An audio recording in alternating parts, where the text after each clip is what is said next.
Comme son nom l'indique, un pneumatique contient de l'air. Or, cet air a inévitablement tendance à s'échapper. Petit à petit, le pneu se dégonfle. Les conséquences de cette chute de pression sont multiples. Le pneu se déformant plus, s'échauffe trop et s'use prématurément. La précision de conduite est altérée et la consommation de carburant augmente.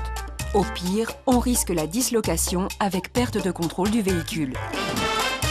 Il est donc important de vérifier régulièrement la pression des pneus. Cette opération appelle cependant quelques précisions. En effet, les pressions standards, affichées dans chaque véhicule ou lues sur les tableaux de gonflage, sont valables pour un pneu froid. Mais qu'est-ce qu'un pneu froid?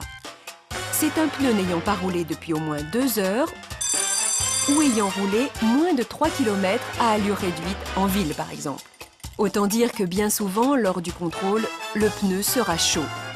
Dans ce cas, il est normal que la pression, qui augmente avec la température, soit plus élevée sur un pneu chaud que sur le même pneu froid. Pour être correct, la pression à chaud doit être plus élevée de 0,3 bar par rapport à la pression à froid. Si ce n'est pas le cas, il faut réajuster. Prenons un exemple. Imaginons un pneu de pression préconisé 2 bars à froid. Après roulage, donc à chaud, vous lisez 2,1 bar au manomètre. Bien que la pression soit supérieure à la pression nominale, il vous faudra réajuster à 2 plus 0,3 bar, soit 2,3 bar, pour tenir compte de l'effet pneu chaud.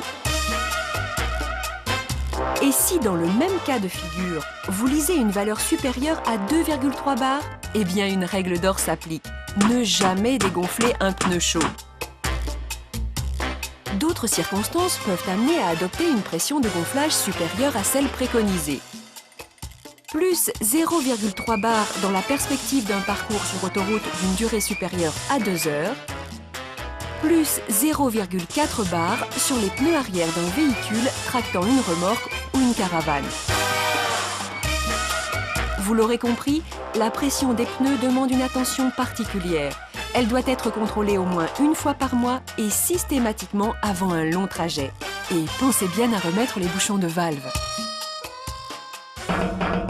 Ah, un dernier détail, n'oubliez pas de vérifier la roue de secours.